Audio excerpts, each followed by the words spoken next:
திருப்பரங்குன்றம் மலையை தொல்லியல் துறை கட்டுப்பாட்டில் எடுத்து தீபத்தூணில் அணையா தீபத்தை ஏற்ற கோரும் ரிட் மனுவுக்கு பதிலளிக்க மத்திய அரசுக்கும் தமிழ்நாடு அரசுக்கும் உச்சநீதிமன்றம் உத்தரவிட்டுள்ளது.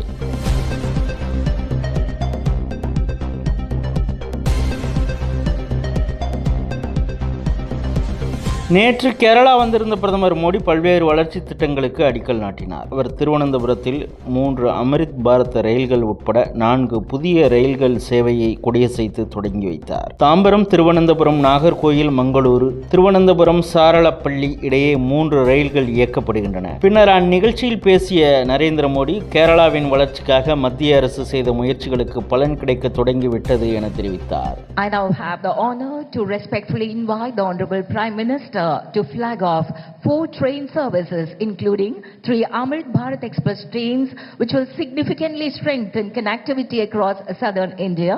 The trains being flagged off are Nagarkoil Mangaluru Amrit Bharat Express, Thiruvananthapuram Tambaram Amrit Bharat Express, Thiruvananthapuram Challapalli Amrit Bharat Express, and Thrissur Guruvayur passenger train. ദക്ഷിണേന്ത്യയിൽ ഉടനീളമുള്ള കണക്ടിവിറ്റി ഗണ്യമായി വർദ്ധിപ്പിക്കുന്ന 3 അമൃത് ഭാരത് എക്സ്പ്രസ് ട്രെയിനുകൾ ഉൾപ്പെടെ 4 ട്രെയിൻ സർവീസുകളാണ് ബഹുമാനപ്പെട്ട പ്രധാനമന്ത്രി ഇപ്പോൾ ഫ്ലാഗ് ഓഫ് ചെയ്തിരിക്കുന്നത്.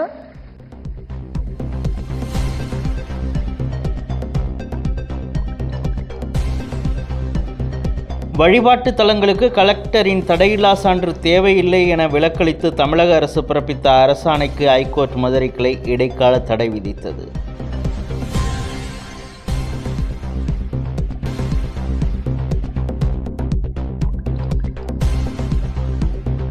நாட்டு நடப்பு என்னவென்றே தெரியாமல் யார் எதை எழுதி கொடுத்தாலும் அதை அப்படியே கிளிப்பிள்ளை போல ஒப்பிக்கும் முதல்வர் ஸ்டாலின் என பாஜக மாநில தலைவர் அண்ணாமலை விமர்சித்துள்ளார்.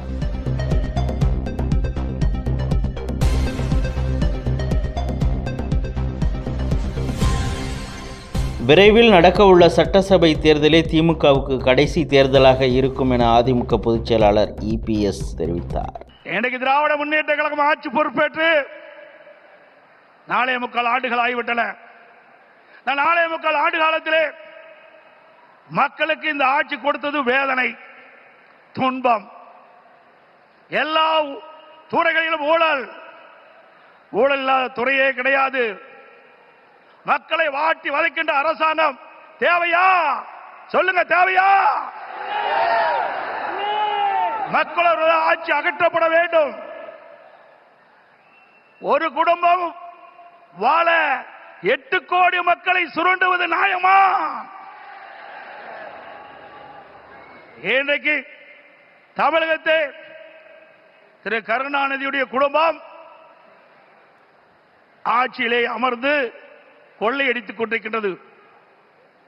திரு கருணாநிதி அவர்கள் முதலமைச்சராக இருந்தார். அதுக்கு பிறகு ஸ்டாலின் முதலமைச்சராக இருக்கிறார். ஆட்சி பொறுப்பேற்று 4.25 ஆண்டு காலத்திலே அவர் செய்த சாதனை ஒன்றே ஒன்று, ஊழல் ஊழல் ஊழல்.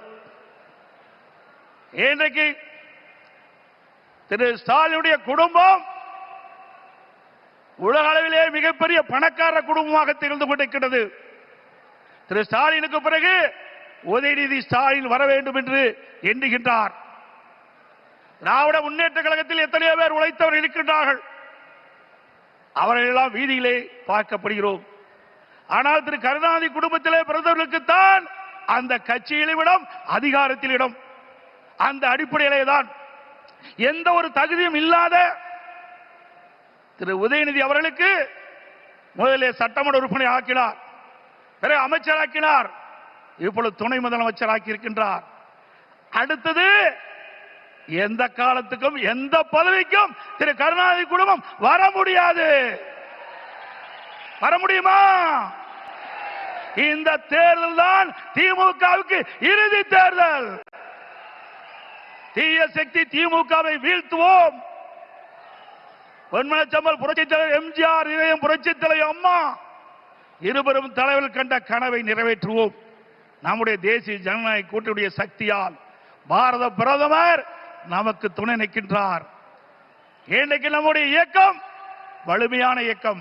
நம்முடைய கூட்டணி வெற்றி கூட்டணி, வலிமையான கூட்டணி.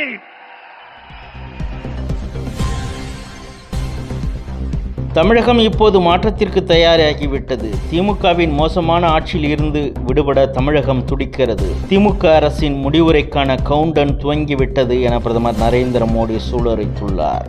நண்பர்களே, ஆட்சி செய்ய நீங்கள் திமுகவிற்கு 2 முறை வாய்ப்பளித்தீர்கள்,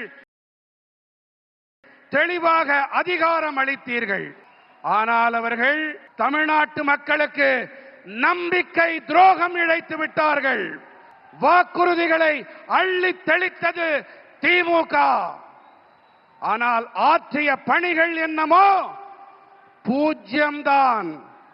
திமுக அரசினை இப்போது மக்கள் சிஎம்சி அரசாங்கம் என்று அழைக்கின்றார்கள். தெரியுமா? சிஎம்சி அரசாங்கம் என்றால் கரப்ஷன், மாஃபியா மற்றும் கிரைம், அதாவது ஊழல், குற்றவாளி குழுக்கள், குற்றங்கள் ஆகியவற்றை ஆதரிக்கும் அரசாங்கம். தமிழ்நாட்டின் மக்கள் இப்போது திமுக மற்றும் சிஎம்சி இந்த இரண்டையுமே வேரடி மண்ணோடு கிள்ளி எறிய வேண்டும் என்று தீர்மானம் செய்து விட்டார்கள். இங்கே தமிழ்நாட்டிலே பிஜேபி என்டிஏவின் இரட்டை என்ஜின் அரசாங்கம் அமைவது உறுதியாகிவிட்டது.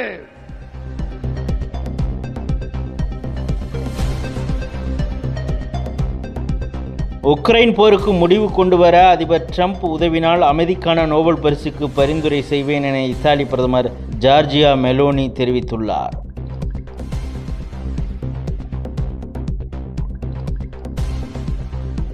ஜப்பான் பிரதமர் சனே தகாய்ச்சி பதவியேற்ற 3 மாதங்களில் பார்லிமெண்டை கலைத்து உத்தரவிட்டுள்ளார்.